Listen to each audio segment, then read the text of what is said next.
할렐루야. 네, 오늘 침례 시기는 날이라 다시금 이 침례에 관해서 하나님께서 어떠한 말씀을 주시는가에 대해서 함께 살펴보기를 원합니다.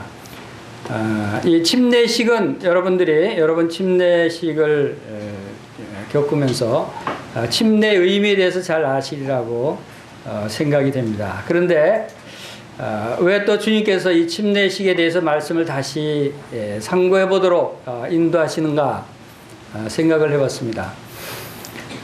침례식의 그 의미를 또 침례식을 통해서 하나님께서 하신 그 말씀들을 우리가 침례식이 끝남으로써 잊어버리라고 하신 말씀이 아니라는 것입니다. 이 침례식의 의미는 침례식을 받고 우리가 이 세상에서 주님 나라 가는 날까지 우리가 신앙생활을 하는 그 과정 중에 끝까지 잊지 말고 기억해야 될 말씀이기 때문에 이것을 우리가 반복해서 다시 말씀을 상고할 필요가 있다고 생각이 됩니다. 많은 그리스도인들이 처음에 구원의 확신을 갖고 기쁨으로 영적으로 충만한 상태에서 신앙생활을 시작하기도 합니다. 그러나 그 중에 많은 그리스도인들이 그 처음 사랑이 식어가고 그 충만함이 식어가고 점점 더 기쁨을 잃어가는, 성공하지 못하는, 실패하는 신앙생활을 하고 있다라고 하는 것을 우리가 생각해 볼 때 그 원인이 무엇인가? 그것은 바로 주님께서 이 침례의 의미를 말씀하신 것을 잊어버리고 살아가기 있기 때문에 그런 것이 아닌가 하는 생각을 하게 됩니다. 그래서 오늘 침례식을 다시금 우리가 잘 생각하면서 이 말씀은 우리가 주님 나라 가는 날까지 기억해서 우리의 삶을 통해서 순종해야 될 말씀이다 라고 생각이 됩니다. 그래서 먼저 침례의 중요성에 대해서 살펴보고 그 다음에 침례를 받는 그러한 자격이 어떤 사람들이 침례를 받는가, 그 다음에 침례는 어떤 방식으로 행해져야 되는가, 그리고 침례의 종류는 어떤 것들이 있는가, 그리고 침례의 의미는 무엇인가. 바로 이 의미가 바로 침례를 통해서 하나님께서 우리에게 알게 하시는 그 말씀들을 우리가 알 필요가 있습니다. 그리고 침례를 받은 결과가 어떠한 결과가 나타나는가, 이러한 부분들을 함께 오늘 살펴보겠습니다. 요한복음 13장 17절에는 너희가 이것을 알고 행하면 복이 있으리라 라고 하는 말씀이 있습니다. 우리가 알고 행할 때 복이 있는 것입니다. 모르고 행하는 것은 알고 행하는 것보다 더 하나님을 기쁘게 할 수가 없다고 하는 사실을 또 우리가 알 수가 있죠.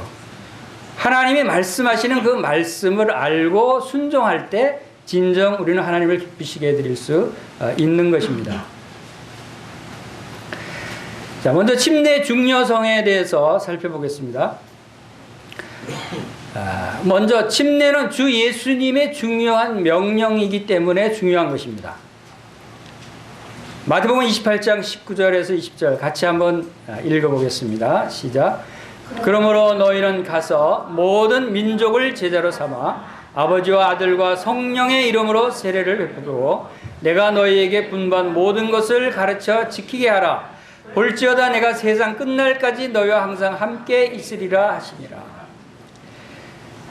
주님께서 십자가에 죽으시고 다시 부활하셔서 하늘로 승천하시기 전에 하신 우리가 그 주님의 지상 명령이다, 지상 과제다라고 하는 이런 말을 붙일 정도로 중요한 말씀이 바로 이 말씀이죠.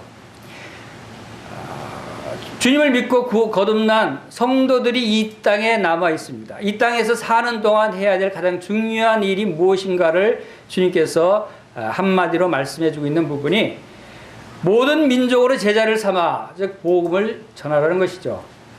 모든 민족, 모든 사람들에게 하나님의 복음을 전파해서 제자를 삼으라는 것입니다. 그리고 세례를 베풀라, 즉 침례를 베풀라는 것이죠. 그리고 분반 모든 것을 가르쳐서 지키게 하라. 이 말씀을 주님께서 주셨습니다. 그리고 중요한 것은 내가 세상 끝날까지 너희와 항상 함께 있으리라 하는 말씀을 덧붙여 주셨습니다. 그것은 곧 이러한 일을 복음을 전하고 침례를 베풀고 바로 주님의 말씀을 가르쳐 지켜 행하게 하는 이 일들을 하게 하실 수 있도록 하나님 주님께서 우리와 함께 하셔서 우리에게 능력을 주신다는 것입니다. 이 일을 주님을 믿는 모든 사람들이 할 수 있어요. 왜? 주님이 함께 하시기 때문에. 걱정하지 말아라. 이거 뭐 복음을 전하는데 두려워하느냐? 또 세례를 베푸는데 두려워하느냐? 또 말씀을 가르치는데 염려하느냐? 힘들다고 아예 포기하지 말라. 내가 너와 함께 있을 것이다. 라고 하는 것이 주님의 말씀인 것입니다. 두 번째로 이 침례는 초대교회의 모본이기 때문에 중요한 것입니다. 우리 초대교회 성도들이 이 주님의 말씀을 받아서 그들이 그 그리스도의 이름에 관하여 전도함을 그들이 믿고 남녀가 다 세례를 받으니 모든 성도들이 다 이 침례를 받았습니다. 그리고 시몬도 믿고 세례를 받은 후에 전심으로 빌립을 따라다니며 그 나타나는 표적과 큰 능력을 보고 놀라니라 하는 말씀이 있습니다. 그리고 세 번째, 침례는 세상에 대한 증거가 됩니다. 이 침례식을 통해서 우리의 믿음을, 우리가 예수 그리스도를 믿는 사람이다라고 하는 것을 가족들과 친구들에게 이 세상에 공포하고 나타내는 것입니다. 그리고 네 번째, 침례는 다른 성도들에 대한 증거가 됩니다. 성도들에게도 바로 나도 예수님 믿고 거듭난 성도입니다 하는 것을 나타내는 것입니다. 그래서 교회는 성도로 영접을 하는 것입니다. 그래서 함께 한 몸으로 예배에 참여하는 것이죠. 바로 그리스도의 인격과 사역에 연합된 자임을 외적으로 공적으로 나타내는 것으로서 다른 성도들과 연합된 것을 증거하는 것이 바로 이 침례입니다. 그리고 저는 그 중에서도 가장 중요한 이유가 바로 여기에 있다고 생각이 됩니다. 예수님도 침례를 받으셨다라고 하는 것이 우리가 침례를 받아야 하는 가장 중요한 이유가 된다고 생각이 됩니다. 마태복음 3장 13절에서 17절 같이 한번 읽어보겠습니다. 시작. 이때 예수께서 갈릴리로부터 요단강에 이르러 요한에게 세례를 받으려 하시니 요한이 말려 이르되 내가 당신에게 세례를 받아야 할 터인데 당신이 내게로 오시나이까. 예수께서 대답하여 이르시되 이제 허락하라. 우리가 이와 같이 하여 모든 의를 이루는 것이 합당하니라 하시니 이에 요한이 허락하는지라. 예수께서 세례를 받으시고 곧 물에서 올라오실새 하늘이 열리고 하나님의 성령이 비둘기같이 내려 자기 위에 임하심을 보시더니 하늘로부터 소리가 있어 말씀하시되 이는 내 사랑하는 아들이요 내 기뻐하는 자라 하시니라. 자, 예수님이 침례를 받으실 필요가 있습니까? 없습니까? 침례는 당시 세례 요한이 베푼 침례는 죄인들이 회개하고 받는 침례였어요. 예수님은 죄인이 아니기 때문에 침례를 받을 필요가 없었어요. 예수님은 회개할 필요가 없는 분이셨어요. 예수님은 죄로 말미암아 죽으실 필요가 없는 분이셨어요. 근데 왜 예수님이 침례를 받았어요? 왜 예수님이 침례를 받으셔야 했습니까? 이것이 바로 중요한 침례의 의미인 것입니다. 예수님이 침례를 받는 것은 바로 예수님 자신이 우리를 위해서 죄인의 자리에 들어가신 것입니다. 예수님이 죄인이 아니라 우리를 위한 죄인의 위치에 서시기 위해서 예수님이 죄인의 위치에서 침례를 받으신 것이에요. 이것은 곧 예수님이 십자가에서 죽으시고 장사 지냄 받으시고 그리고 다시 부활하실 것을 예고하신 것이에요. 이것은 공생애를 시작하는 첫 번째 주님의 모습입니다. 그리고 이것은 바로 하나님의 말씀을 순종하기 위한 주님의 순종을 나타내는 것입니다. 여기서 예수님이 대답하여 이르시되 이제 허락하라 우리가 이와 같이 하여 모든 의를 이루는 것이 합당하니라 라고 예수님이 말씀하셨어요. 모든 의를 이룬다. 무엇을 뜻합니까? 의를 이루는 것이 하나님의 말씀을 순종하는 것이 의를 이루는 것이에요. 하나님의 말씀에 따라서 주님께서 죄인의 위치에서 우리를 위한 희생 제물이 되셔서 죽으시고 장사 지낸 바 되었다가 부활하시고 다시 부활하심으로 하늘로 승천하심으로 말미암아 우리 모든 사람들에게 바로 의로운 자라 칭함을 얻게 하시기 위한 하나님의 계획, 하나님의 경륜, 하나님의 말씀을 순종하는 것이 이것이 바로 하나님의 의를 이루는 것입니다. 여기에 예수님께서 친히 그 침례의 본을 보이신 거예요. 바로 또 한 가지 중요한 것은 이 침례식을 통해서 바로 하늘로부터 소리가 있어 말씀하시되 이는 내 사랑하는 아들이요 내 기뻐하는 자라 하는 하늘로부터 하나님의 음성이 들렸어요. 이것은 무엇을 의미합니까? 하나님이 이 예수님을 하나님의 아들이다라고 온 세상에 공포하시는 거예요. 이 이전까지는 예수님은 이 세상에 나타나신 분이 아니셨어요. 은둔 생활을 하셨어요. 아무도 몰랐어요.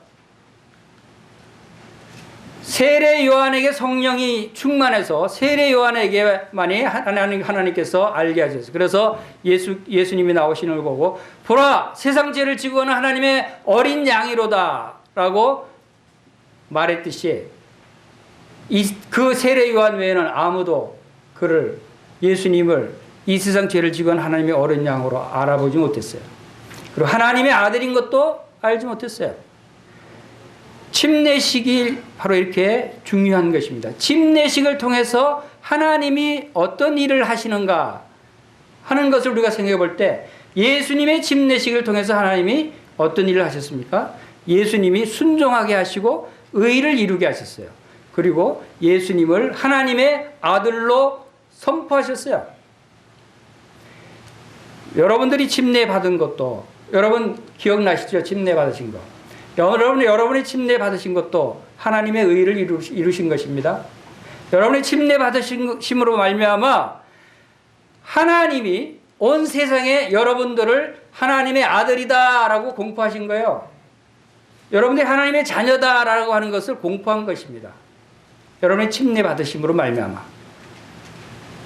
이것은 침례가 매우 중요하다라고 하는 것을 나타내고 있는 것입니다.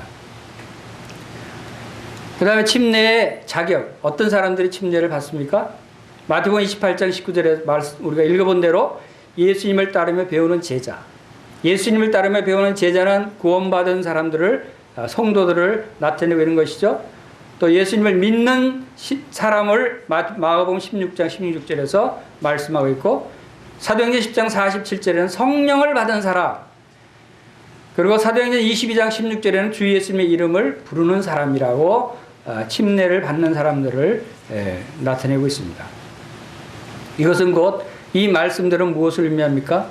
에베소서 1장 13절 말씀대로 진리의 말씀 곧 구원의 복음을 듣고 그 안에서 또한 믿어 약속의 성령으로 인치심을 받은 성도들이 받는 예식이다라고 하는 것을 의미하는 것입니다. 예수님을 믿고 복음을 듣고 예수님을 믿어서 성령을 받은 사람들이 침례를 받는 것입니다. 침례는 이미 구원받은 성도로서 순종해야 하는 예식입니다. 그러나 구원받게 되는 수단이나 방법은 아니다라고 하는 것을 여러분들이 기억해야 됩니다.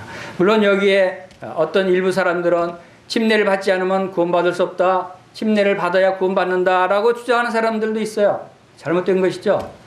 또 침례를 받는 방식에 대해서 달리 생각하는 사람들도 있어요. 그것도 성서적이지 못한 것입니다. 우리가 자세한 것을 다음에 또 상고해 보겠습니다. 침례를 받는 방법을 우리가 살펴보겠습니다. 첫 번째, 삼위 하나님의 이름으로 받는다. 우리가 마태복음 28장에서 읽어본 대로 아버지와 아들과 성령의 이름으로 세례를 베풀라라고 말씀하셨어요.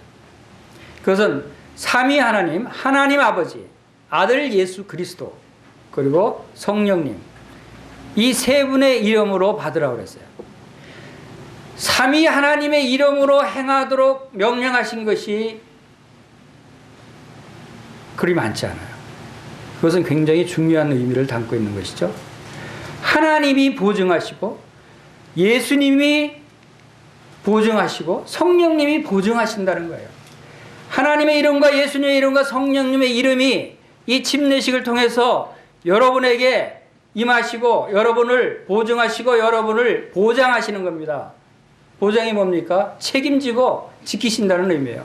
이 세상 끝날까지 내가 너희와 항상 함께 있으리라 라고 말씀하셨듯이 바로 삼위 하나님이 여러분들이 주님 나라 갈 때까지 이 세상에 사는 동안 어떠한 핍박과 환난과 고난이 닥칠지라도 여러분들을 지키시고 보호하신다는, 하나님만이 말씀하신 것이 아니고 예수님만이 말씀하신 것이 아니고 성령님만이 말씀하신 것이 아니고 세 분이 다 우리를 지키시고 보호하신다는 거예요.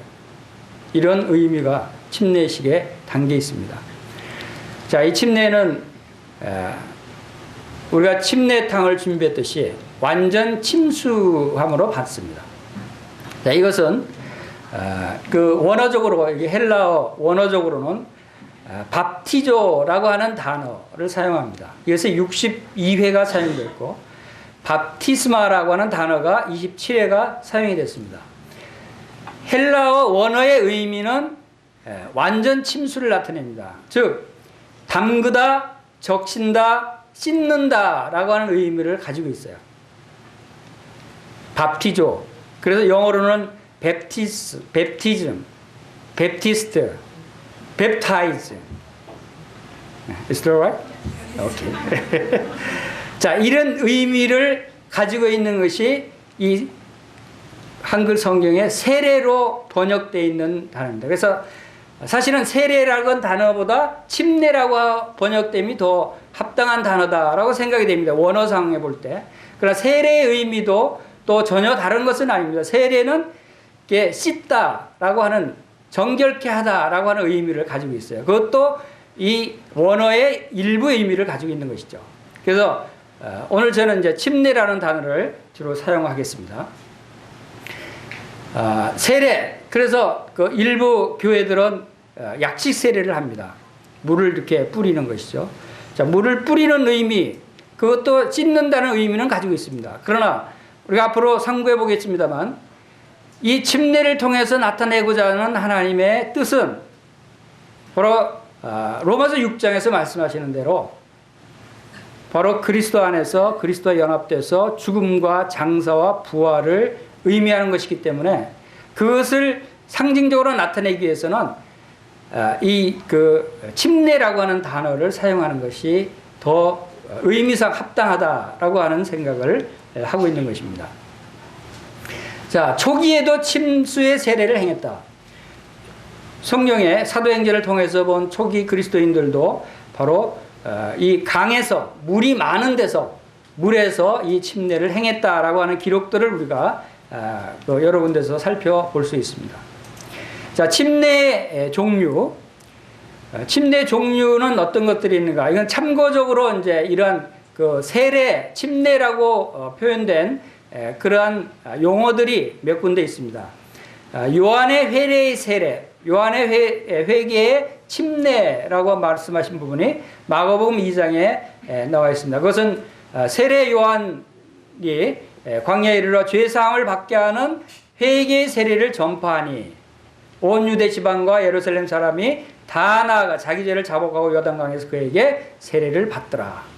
세례 요한이 예수님에 앞서서 세례를 베풀었습니다. 그것은 바로 죄 사함을 얻게 하는 회개의 세례다라고 이야기합니다. 그 다음에 그리스도의 고난의 세례라고 하는 표현이 있습니다. 그것은 지금 이 세례, 즉 침례의 원어상의 의미를 여러분들이 잘 생각하시기 바랍니다. 뭐라 그랬죠?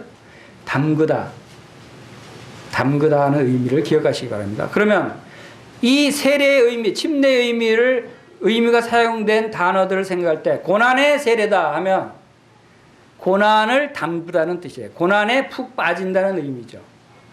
그냥 간략하게 고난이라는 물을 뿌려서 잠깐 맛보는 정도가 아니라 고난에 푹 빠진다는 의미입니다.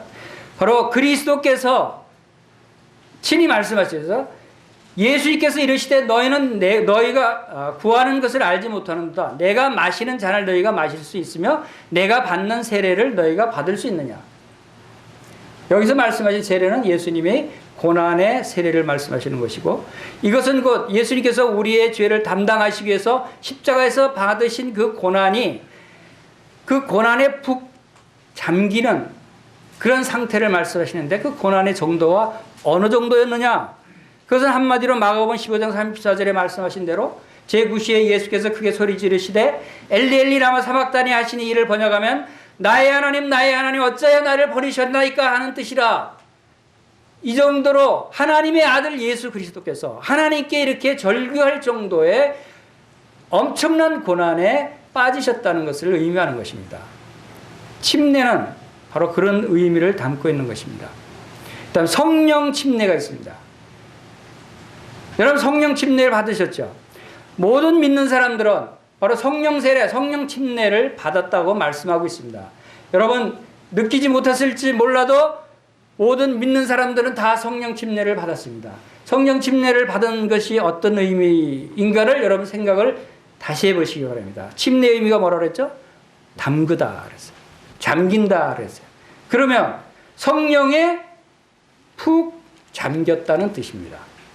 성령을 잠깐 받고 마르고 성령을 뿌리고 이것이 아닙니다. 성령에 푹 잠긴다는 뜻입니다. 여러분들은 지금 다 성령에 푹 잠긴 사람들이에요. 이것을 달리 표현하면 성령 충만을 뜻하기도 합니다. 여러분 성령에 잠겨져 있는 사람들이에요. 그것을 여러분들이 인식할 때 여러분 성령을 쫓아 행할 수 있는 것입니다. 성령과 내가 따로 잠깐 내가 맛을 보고 따로 내가 동행하는 것이 아니라 성령이 내 안에 들어오셨다고 하는 것은 내가 이미 성령에 푹 잠겨져 있는 것이에요. 여러분이 성령에 잠겨져 있는 사람은 하나님의 말씀을 순종하고자 합니다. 성령을 쫓아가고자 합니다. 육신의 생각을 버리게 되는 것입니다. 나는 너희를 회개케 하기 위해 물로 세례를 베풀거니와 내 뒤에 오신 이는 나보다 능력이 많으시니 나는 그의 신을 들기도 감당하지 못하겠노라. 그는 성령과 불로 너에게 세례를 베푸실 것이요. 고린도전서 12장 13절에 우리가 유대인이나 헬라인이나 종이나 자유인이나 다 한 성령으로 세례를 받아 한 몸이 되었고 다 한 성령을 마시게 하셨느니라. 우리 모든 성도들이 다 한 성령으로 푹 잠겨져 있는 것입니다. 그리고 또 한 성령을 마시게 됐다고 말씀하십니다. 그래서 우리는 하나 된 한 몸이라는 뜻입니다. 그 다음에 불세례가 있죠. 불침례. 방금 읽은 말씀 가운데 불로 너에게 세례를 베푸실 것이요. 그리고 이어서 말씀하십니다. 손에 키를 들고 자기의 타작마당을 정하게 하사 알곡은 모아 곳간에 들고 쭉중에는 꺼지지 않는 불에 태우시리라. 자, 이 불세례, 불침례에 대해서 어떤 사람들은 이것은 성령의 충만을 나타내는 것이다 라고 이야기하는 사람도 있습니다. 그래서 불세례를 받으라 라고 얘기합니다. 여러분 그건 무서운 말입니다. 그건 잘못 해석하는 것입니다. 여기 말씀하신 대로 불로 너에게 세례를 베푸실 것이요 그 다음에 이어서 무엇을 말씀하십니까? 불에 태울 것이다. 이것은 저주의 세례입니다. 심판의 침례를 여러분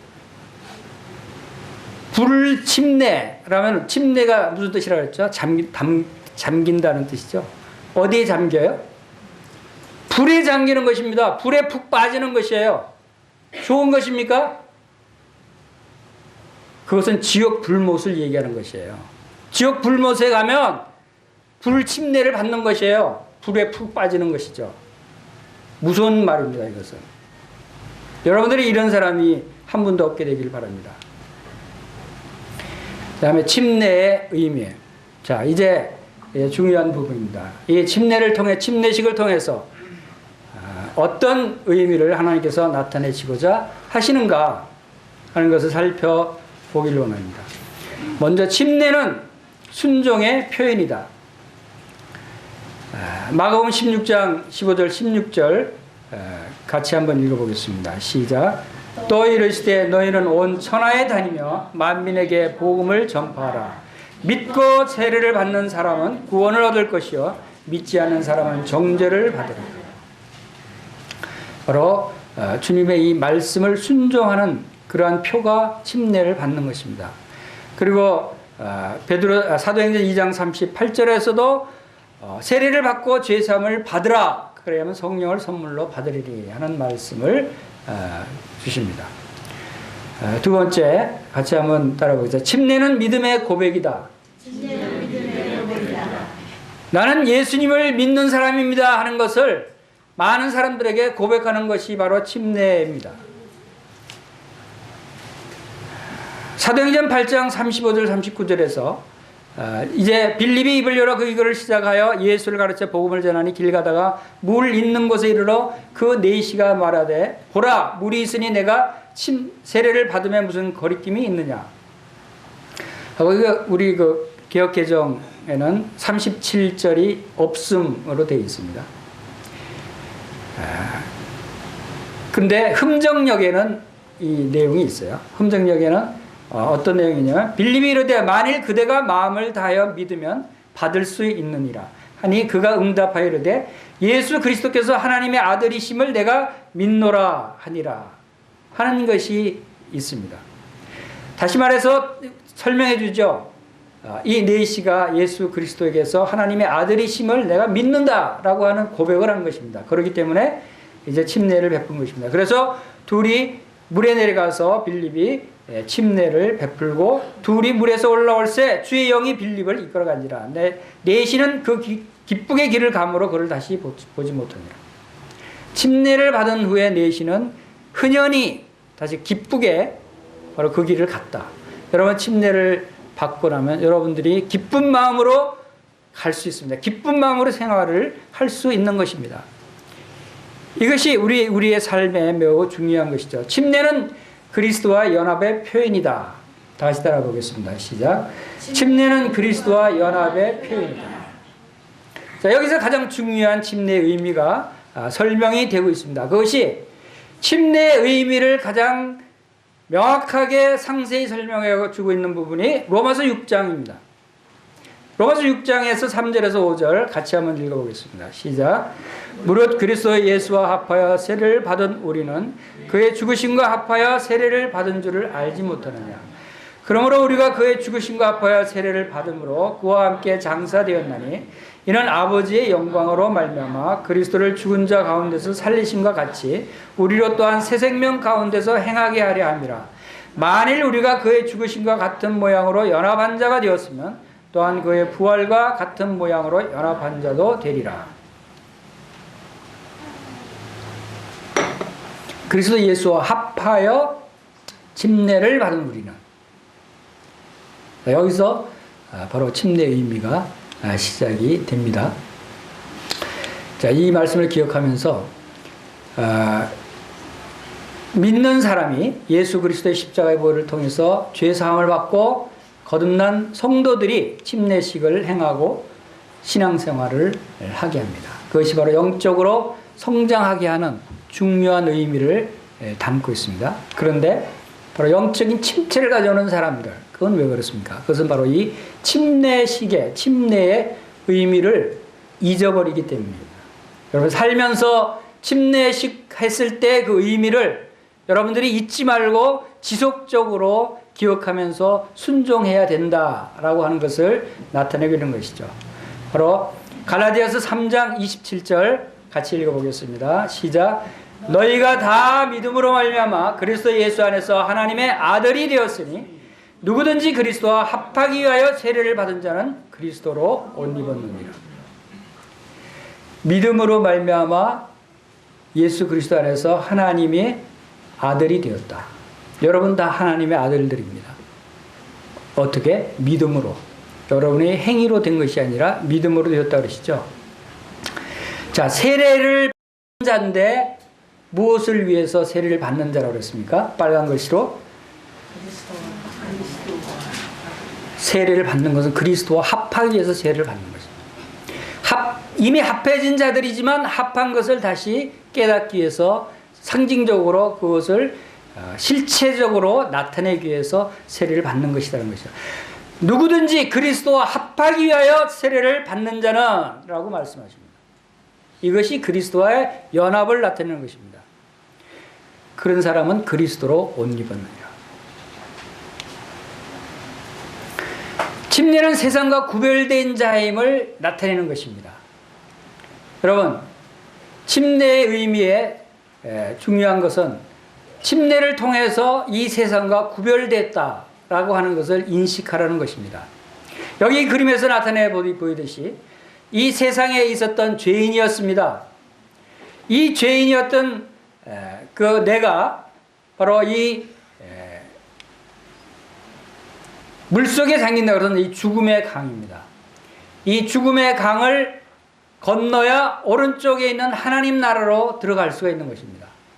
하나님 나라에 들어가기 위해서는 이 죽음의 강을 건너지 않으면 갈 길이 없다고 하는 것을 여러분들이 알고 있어야 됩니다.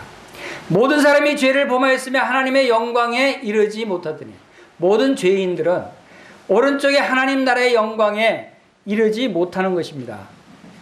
그래서 바로 이 죽음의 강을 건너야 바로 하나님 나라에 갈 수 있다라고 하는 것을 나타내는 것입니다. 그래서 이 죄인은 왜 죽어야 하느냐 하는 것은 로마서 6장 23절 말씀대로 죄의 삭은 사망이요, 죄의 대가는 죽음이라는 것입니다. 죄의 값으로 죽어야 한다는 것입니다. 그 죄의 값을 치르지 않고 거저 천국에 가려고 하는 사람이 있습니까? 거저 먹으려고 하는 사람이 있습니까? 그것은 안 되는 것입니다. 왜? 하나님은 어떤 분이시라고 그랬습니다. 공의로우신 분이라고 그랬어요. 공의로우신 하나님께서 죄의 값을 치르지도 않은 사람을 천국에 들여보내는 그런 분이 아니죠. 죄의 값을 치러야 합니다. 그 죄의 값을 치르기 위해서 바로 죽어야 하는 것입니다. 이제 이 침례받는 이 자매님이 물속에 완전히 잠겼죠. 완전히 물속에 잠겼습니다. 이와 같이 바로 이 죽음의 강에 완전히 빠져야 하는 것입니다. 이것은 곧 무엇을 의미합니까? 물에 빠져서 잠겼다 하는 것은 무엇을 의미하는 것이죠? 네, 세상에 대해서 나는 죽었다라고 하는 것을 의미하는 것이죠. 세상에 대해서는 죽었다. 물에 빠져서 죽은 자입니다. 여러분, 세상에 대해서 죽은 자입니까? 산 자입니까? 네. 대답을 안 하시는 분은 아직도 살아있는 자인 모양입니다. 세상에 대해서 죽은 자인 것을 제대로 믿고 인식할 때 여러분 신앙생활을 올바로 할 수 있는 거예요. 그렇지 않으면 여전히 세상에 대해서 살아있다고 생각하는 사람은 이 세상에 있는 것들에 관심을 두게 되는 것입니다. 이 세상에 있는 것들은 어떤 것들입니까? 높은 왕자입니다. 높은 자리를 다 사모하지 않습니까? 좋은 차 갖고 싶지 않습니까? 좋은 집을 갖기 위해서 얼마나 애를 씁니까? 금은 부와 갖기 위해서 얼마나 애를 씁니까? 여러분, 은행 통장에 돈을 쌓아두고 싶죠? 또 여러분 사랑하는 가족과 이 좋은 친구들, 이웃들, 이 사람들, 그들과 헤어지고 싶지 않죠? 이것이 다 이 세상에 있는 것들이에요. 그런데 이 세상에 있는 것들에 대해서 죽었다고 여러분들이 믿질 않는다면 여러분들 올바른 신앙생활을 할 수 없다는 것입니다. 여기 물에 빠져서 이분이 죽었습니까? 살았습니까? 이분이 죽었다는 얘기는 이 세상에 있는 이러한 자동차, 집, 금은 부와 높은 자리, 사람들, 이것들과 어떻게 됐다는 겁니까? 이별이라는 것입니다. 분리됐다는 것이에요. 여러분 여전히 그러한 상태가 있다면 여러분들은 다시금 생각해 봐야 되는 것입니다. 이것이 침례를 받을 때 다시 상기시키는 것입니다. 로마서 6장 3절 말씀에서 무릇 그리스도 예수와 합하여 세례를 받은 우리는 그의 죽으심과 합하여 세례 받은 줄 알지 못하느냐. 예수 그리스도께서 바로 우리를 위해서 십자가에서 죽으셨어요. 예수님이 십자가에 죽으셨을 때 나도 주님과 연합돼서 주님과 함께 십자가에서 죽으셨다는 것입니다. 이것이 바로 침례가 나타내고자 하는 의미인 것입니다. 그러므로 우리가 그의 죽으심과 합하여 세례를 받음으로 그와 함께 장사되었나니. 장사, 무덤에 묻히는 것이죠. 물에 묻힌 것입니다. 이 세상과 완전히 구별된 것입니다. 자, 그걸로 끝났다면 얼마나 허무하겠습니까? 얼마나 비참하겠습니까? 그러나 찬송하리로다. 우리에게는 바로 이 부활의 소망이 있습니다. 바로 이 부활을 주님께서 친히 나타내 보이셨습니다. 침례 받을 때 바로 이 부활을 나타내는 것입니다. 이 물에 빠졌던 이 자매님이 죽었습니까? 살았습니까? 살아서 다시 일어났습니다. 이것은 곧 우리가 무덤에서 다시 부활했다고 하는 것을 나타내고 있는 것입니다. 로마서 6장 5절 다 같이 한번 읽어보겠습니다. 시작. 만일 우리가 그의 죽으심과 같은 모양으로 연합한 자가 되었으면 또한 그의 부활과 같은 모양으로 연합한 자도 되리라.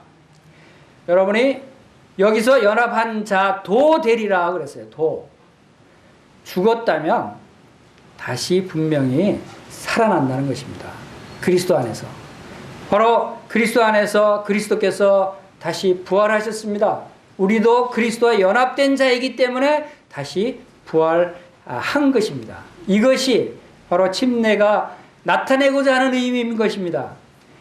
지금 부활해서 어디에 앉아 있습니까? 이 자매님이 지금 어디에 앉아 있어요? 부활해서 성도들과 같은 자리에 앉아 있어요. 성도들이 앉아 있는 자리는 어디입니까? 그것은 하늘입니다. 하늘나라예요. 하나님의 나라예요. 여러분이 앉아 있는 이곳이 하나님의 나라입니다. 교회가 하나님의 나라입니다. 교회는 하나님의 집이라고 그랬어요. 교회 성도들은 하나님의 권속들이라고 그랬어요. 이제는 하나님의 권속이 돼서 성도들과 함께 교회 하나님의 나라에 앉아 있는 것입니다. 이것이 부활된 성도들의 위치인 것입니다. 얼마나 놀랍습니까? 얼마나 놀라운 신분으로 변화됐습니까? 여러분들이 이 일을 기억해야 되는 것입니다. 에베소서 2장 6절에 또 함께 일으키시사 그리스도 예수 안에서 함께 하늘에 앉히시니 라고 말씀하십니다. 누구와 함께? 예수님과 함께 우리는 하늘에 앉아 있는 것입니다. 그것이 교회 성도들과 함께 하늘에 앉아 있는 것입니다. 이것이 성도님들의 신분이고 위치고 바로 여러분들의 복을 누리는 것입니다. 이것을 생각한다면 여러분들은 삶이 달라질 수 있습니다. 자, 침례 받은 사람은 세상과 구별된 자라고 했습니다. 죽음의 강을 걷는 자라고 했습니다. 하나님의 나라에 속한 자입니다. 하나님의 권속입니다. 여러분, 침례가 이렇게 중요한 의미입니다. 이 말씀을, 이 생각을 여러분들이 살아가면서 잊지 말고 항상 주님께서 우리와 함께 하시듯이 항상 이 말씀을 기억하고 살아가야 하는 것입니다. 성경에는 홍해바다를 건넌 이스라엘 백성들을 또 이렇게 설명하고 있습니다. 이스라엘 백성들이 홍해바다를 건넌 의미가 바로 이 침례의 의미를 담고 있다는 것을 우리에게 그림자로 보여주고 있는 것을 고린도전서 10장에서 설명하고 있습니다. 고린도전서 10장 1절에서 4절 같이 한번 읽어보겠습니다. 시작. 형제들아, 나는 너희가 알지 못하기를 원하지 아니하노니 우리 조상들이 다 구름 아래 있고 바다 가운데로 지나며 모세에게 속하여 다 구름과 바다에서 세례를 받고 다 같은 신령한 음식을 먹으며 다 같은 신령한 음료를 마셨으니 이는 그들을 따르는 신령한 반석으로부터 마셨음에 그 반석은 곧 그리스도시라. 구름과 바다 가운데로 지났다라고 말씀하십니다. 그리고 구름과 바다에서 침례를 받았다.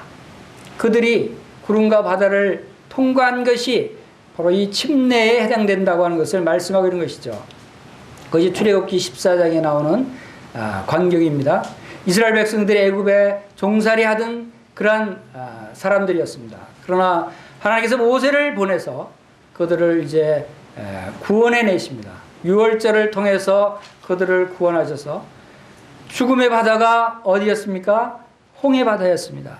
홍해바다를 건넙니다. 근데 홍해바다에서 죽은 것이 있어요. 홍해바다에서 누가 죽었습니까? 그것은 곧 홍해바다에서 애굽의 군대들이 죽었습니다. 애굽의 군대는 바로 이 세상 사람들을 얘기합니다. 우리의 옛사람을 의미하는 것입니다. 이 세상 애굽에 있는 것들은 다 죽음의 바다에서 수장돼 버렸습니다. 그리고 이제 이스라엘 백성들은 광야로 이제 건짐을 받습니다. 이 홍해바다를 통과해서 하나님의 백성의 자유를 누립니다. 애굽과 완전히 구별된 상태입니다. 그리고 신령한 양식과 신령한 음료를 공급받는다고 말씀하셨습니다. 그것은 곧 신령한 양식은 하늘로부터 내려오는 만나였습니다. 신령한 음료는 반석에서 나오는 생수였습니다. 이 반석은 곧 그리스도라고 말씀하셨듯이 그리스도로부터 오는 생수와 양식을 만나를 먹으면서 광야길을 가나안을 향해서 그들이 갈 수 있었습니다. 이것은 곧 침례를 받은 성도들이 항상 우리와 함께 하시면서 우리에게 신령한 양식을 공급하시고 우리에게 신령한 음료를 공급하셔서 우리를 천국에 이르게 하시는 그 과정들을 그림자로 나타내 보여주고 있는 것이다 라고 생각이 되어집니다. 이 구름은 백성들을 보호한 역할을 했습니다. 군대들을 애굽의 군대들을 막아주고 또 뜨거운 햇볕을 가려주고 하는 이스라엘 백성들을 보호하는 역할을 했고, 바다는 바로 애굽으로부터 분리시켜주는 그런 역할을 한 것이 바로 이 홍해 바다의 일이었습니다.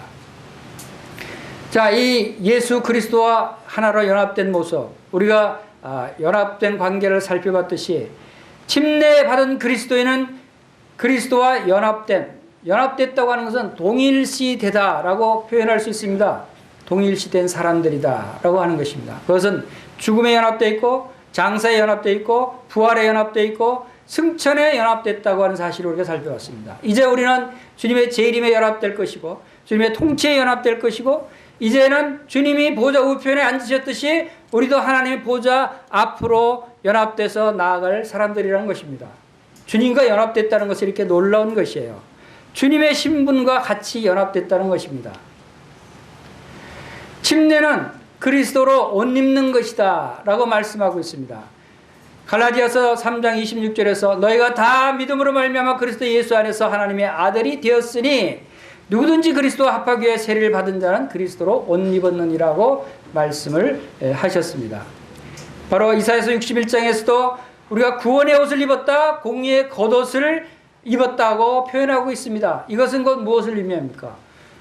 구원받고 침례를 받은 그리스도인들은 새로운 옷을 갈아입었다는 것입니다. 새로운 신분에 걸맞는 옷을 입은 것입니다. 그것이 무슨 옷이라고 그랬어요? 그리스도의 옷이라고 그랬어요. 여러분, 그리스도의 옷을 입었습니까? 그리스도의 옷을 입은 것입니다. 옷이 무슨 역할을 하죠? 옷 입은 거 보면은 대강 그 사람이 어떤 사람인 걸 알 수 있죠. 여러분, 옷 잘 입어야 돼요. 옷 입은 거 보면 저 사람이 악한 사람인지 음탕한 사람인지 그 사람이 착한 사람인지 단정한 점잖은 사람인지 군인인지 학생인지 알 수 있잖아요. 옷 입은 거 보면. 군인이 왜 군복 입어요? 군인답게 살겠다 하는 것을 나타내는 것이에요. 옷은 그 사람의 신분을 나타내고 그 사람의 생각과 행동을 나타내는 것입니다. 우리가 그리스도로 옷 입었다고 하는 의미는 그리스도의 성품으로 우리가 단장을 했다는 것입니다. 우리의 말이나 우리의 행동이 그리스도의 성품이 나타난다고 하는 것을 의미하는 것입니다. 이 옷은 바로 그리스도의 옷인데 그 그리스도의 옷은 어떤 옷입니까? 그리스도 성품은 어떤 성품입니까? 우리가 지난번에 그리스도의 성품에서 하나님의 사람들과 함께 나눌 수 있는 속성, 또 그리스도의 속성에 대해서 살펴봤습니다. 우리 그리스도인들의 속성도 이와 동일한 속성이라고 말씀을 살펴봤습니다. 그것이 무엇입니까?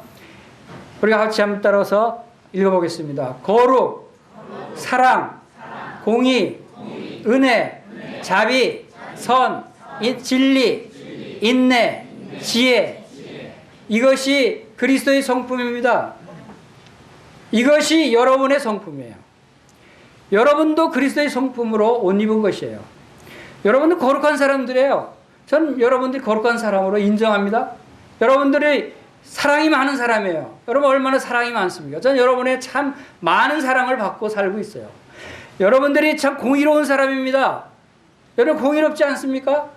여러분은 주님의 공의를 가지고 있어요. 여러분 은혜로운 사람들이에요. 여러분들도 은혜를 베풀고 있잖아요.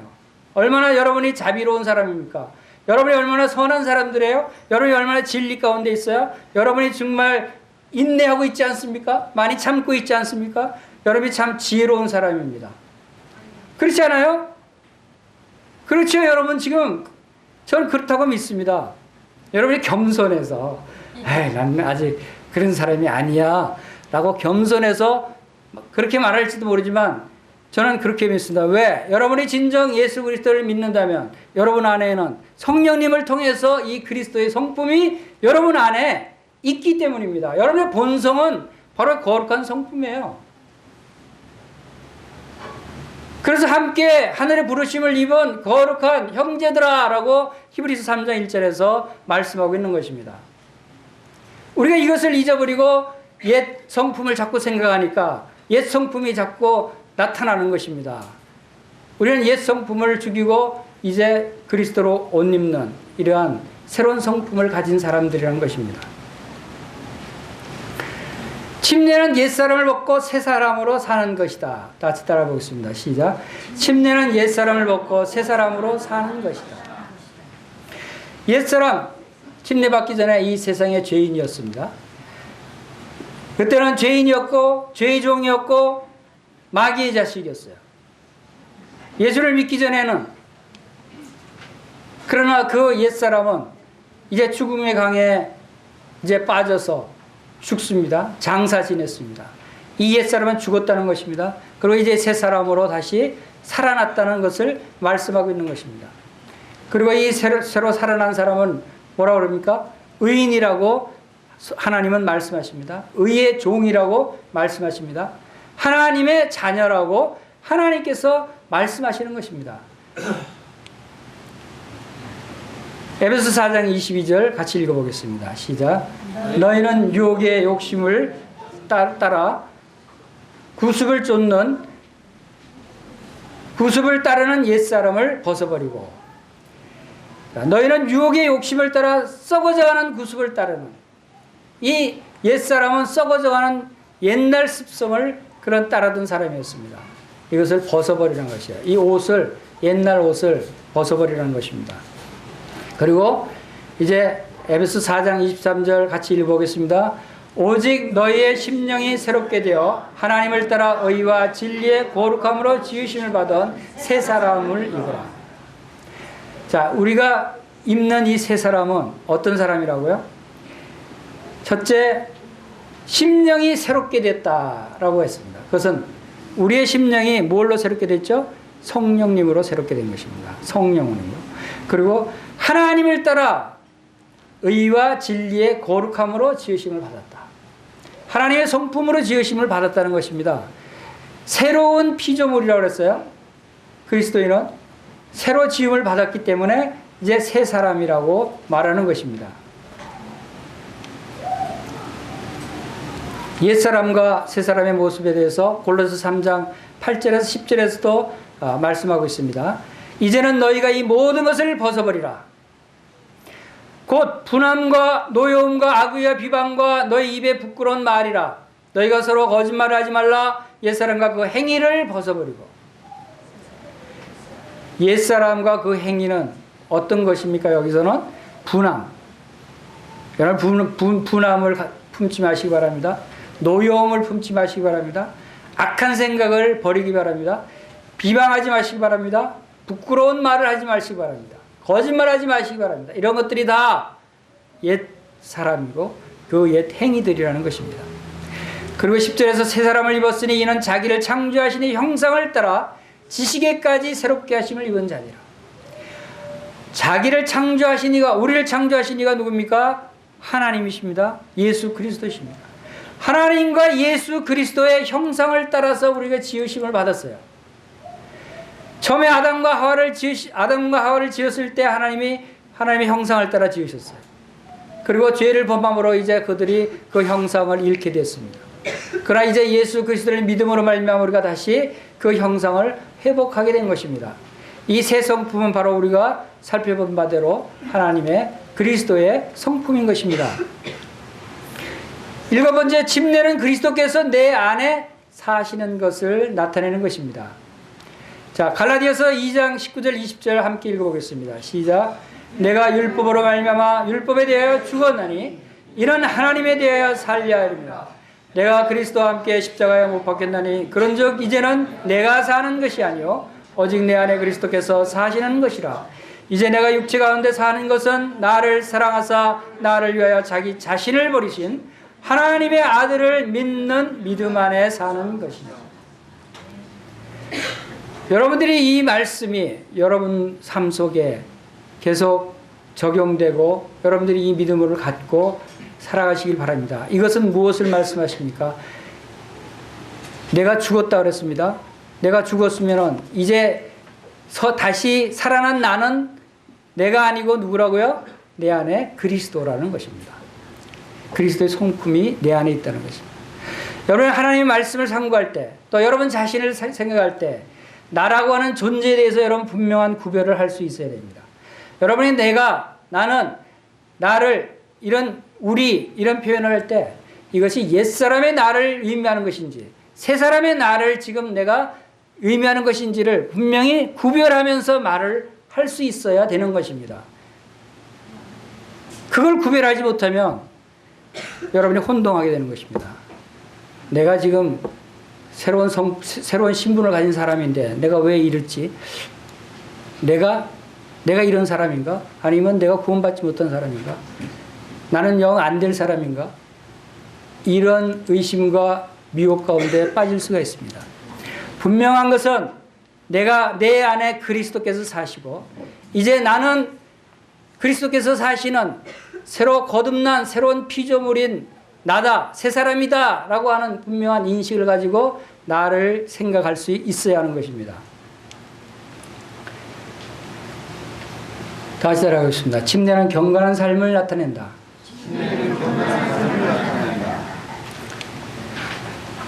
로마서 6장 1절에서 2절. 그런즉 우리가 무슨 말을 하려 은혜를 더하게 하려고 죄에 거하겠느냐? 그럴 수 없느니라. 죄에 대해 죽은 우리가 어찌 그 가운데 더 살리요? 우리가 알거니와 우리의 옛사람이 예수와 함께 십자가에 못 박힌 것은 죄의 몸이 죽어 다시는 우리가 죄에게 종로로 하지 아니하려 함이니 이런 죽은 자가 죄에서 벗어나 의롭다 하심을 얻었습니다. 로마서 6장에서 설명하고 있는 침례의 의미가 그 목적이 무엇인가 하면 왜 우리가 그리스도와 연합된 자임을 인식하고 우리가 죽은 자이고 우리가 장사 지냄받은 자이고 다시 부활한 자다. 우리가 새 사람이다 라고 하는 것을 왜 말씀하시냐 하면 죄에 대해서 죽은 자임을 깨닫고 죄를 짓지 말라는 것입니다. 이것이 메시지예요. 구원받고 침례받은 그리스도인은 죄를 짓지 말아야 한다는 것입니다. 죄는 바로 이 하나님과의 관계를 단절시킵니다. 하나님과의 교제를 막는 것입니다.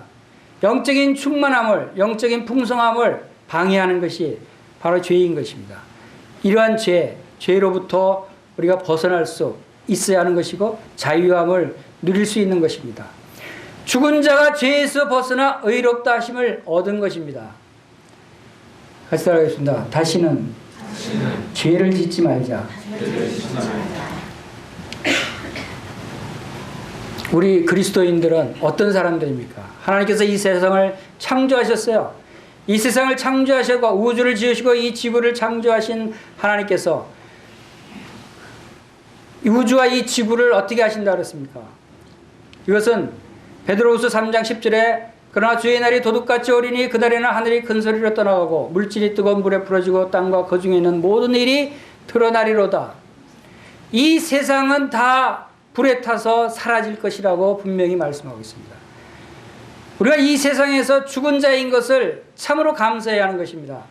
여러분 이 세상에 있는 것들을 사랑하고 이 세상에 있는 것들을 여전히 미련을 갖고 있는다면 여러분들은 불행한 것입니다.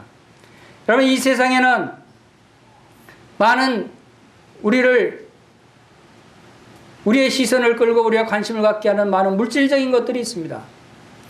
여러분 하박국서 3장 17절에서 하박국 선지자가 뭐라고 말씀했습니까? 같이 따라 읽어보겠습니다. 시작. 비록 무화과 나무가 무성하지 못하며 포도나무에 열매가 없으며 감람나무에 소출이 없으며 밭에 먹을 것이 없으며 우리의 양이 없으며 외양간에 소가 없을지라도 이것들은 이 세상인 것들이고 사라질 것들이기 때문에 여러분 이렇게 인식하고 있어요? 여러분 이 세상에 여러분이 자동차가 없으며 집이 없고 통장에 돈이 없고 금은보화가 없고 높은 자리에 있지 않고 내가 좋은 학교 나오지 못하고 좋은 직장에 다니지 못할지라도 나는 하박국 3장 18절 말씀대로 다 같이 읽겠습니다. 시작. 나는 여호와로 말미암아 즐거워하며 나의 구원의 하나님으로 말미암아 기뻐하리로다 라고 하는 고백을 여러분들이 할 수 있어야 되는 거예요. 이런 삶을 살아야 되는 거예요. 여러분들이 왜 슬프고 괴롭고 당황하고 마음이 상하고 그렇습니까? 그 이유가 어디에 있죠? 하늘에 있는 것 때문에 마음이 상해요? 이 세상에 있는 것들로 마음이 상하잖아요. 그것은 잘못된 것이라는 거예요. 이 세상에 있는 것들 다 사라질 것인데 왜 거기에서 미련을 두고 거기에다가 목숨을 걸고 거기에다 마음을 상하게 합니까? 하박국 선지자는 그거 비결을 알았어요. 그런 것들이 다 없어도 나는 기뻐할 수 있다. 왜? 여호와께서 나의 구원주이시고 구원의 하나님이 나에게 있기 때문에 나는 기뻐할 수 있다는 거예요.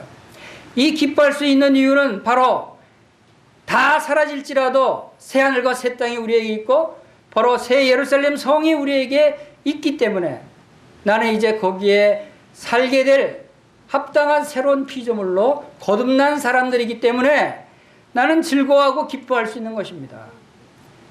그래서 사도 바울은 항상 기뻐하라고 말씀하십니다. 항상 감사하라고 말씀하고 있습니다. 그 다음에 침례의 결과에 대해서 침례를 받고 나면 우리가 어떤 결과가 나타납니까? 교회의 영접을 받게 되죠. 그리고 순종함으로 하나님의 의를 이루게 되죠. 예수님이 침례를 받으실 때 하나님께서 이는 내 사랑하는 아들이요 내 기뻐하는 자라는 온 세상에 선포하셨듯이 여러분이 침례 받을 때도 하나님께서 그렇게 선포하시는 것입니다. 천사들에게, 사람들에게, 만물에게, 심지어는 사탄에게도 선포하는 것입니다. 여러분 침례를 받을 때 사탄이 여러분이 하나님의 아들이라는 것을 알게 되는 것이에요. 그전에는 사탄이 알지 못해요. 예수님이 침례를 받고 나서 어디로 가셨습니까? 광야에 성령님의 이끌림 받아 광야에 시험 받으러 가셨어요. 사탄이 뭐라 그러니까 네가 하나님의 아들이거든 뛰어내리라고 그랬어요. 사탄이 어떻게 알았어요? 침례 받을 때 하나님이 이 세상에 사탄을 포함한 모든 만물에게 이는 내 사랑하는 아들이요 내 기뻐하는 자다 라고 하는 그 하나님의 음성을 그때 사탄이 들을 수 있었던 것입니다. 그때 사탄은 이 예수가 바로 하나님의 아들이구나 하는 것을 알게 된 것입니다. 그 전에는 몫으로 있었던 은둔 생활하던 예수님을 사탄은 알아보지 못했어요. 우리에게도 마찬가지예요. 우리가 침례를 받을 때 사탄이 제일 먼저 알아요. 그래서 침례 받고 나면 많은 성도들이 핍박을 받습니다.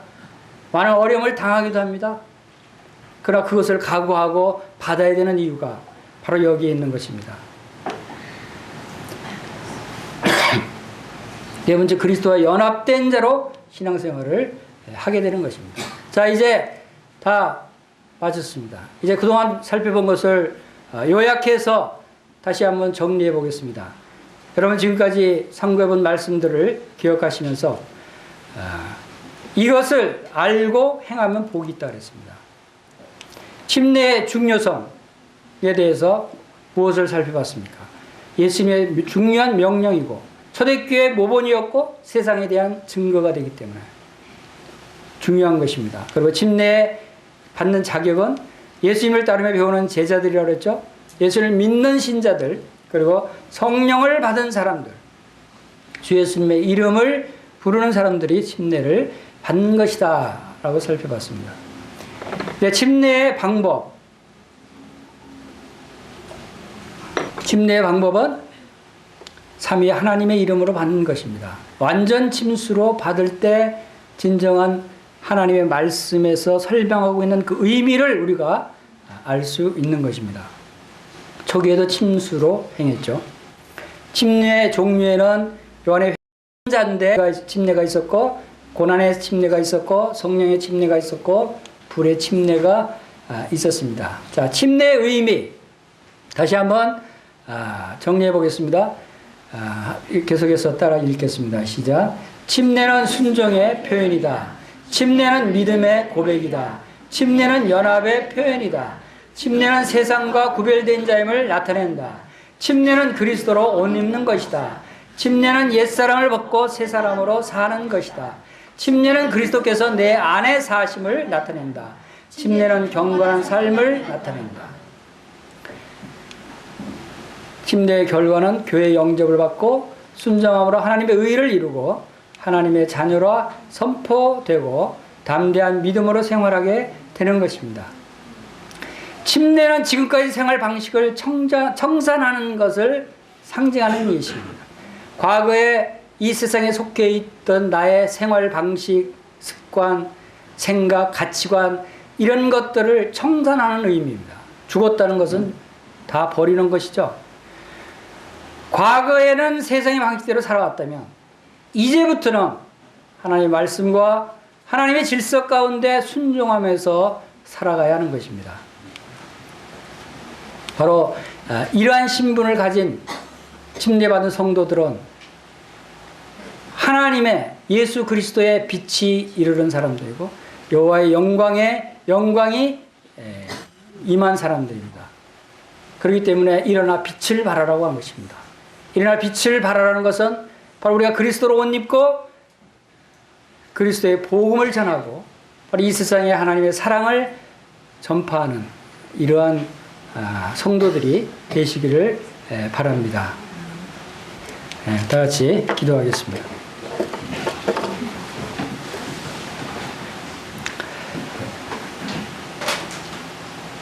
아버지 하나님, 저희와 같은 자들을 이토록 놀라운 은혜로 구원해 주셔서 이제 이 세상에 속해 있었던 사탄의 자식이었던 저희들을 우리 주 예수 그리스도 안에서 이제 하나님의 자녀로 의의 종으로 하늘의 소망을 가진 자로 다시금 거듭나게 하시고 이제 하나님을 섬기며 예배하며 찬양하는 자로 불러주신 것을 참으로 감사를 드립니다. 오늘 이준영 형제님의 침례식을 행할 수 있도록 주님께서 인도하신 것을 감사를 드립니다. 이 침례식을 통해서 형제님이 이제 주님과 연합된 새로운 삶을 살 수 있도록 믿음을 허락하시고 이 놀라운 하나님의 말씀을 순종하는 삶을 살 수 있도록 주님께서 인도해 주시기를 간절히 원합니다.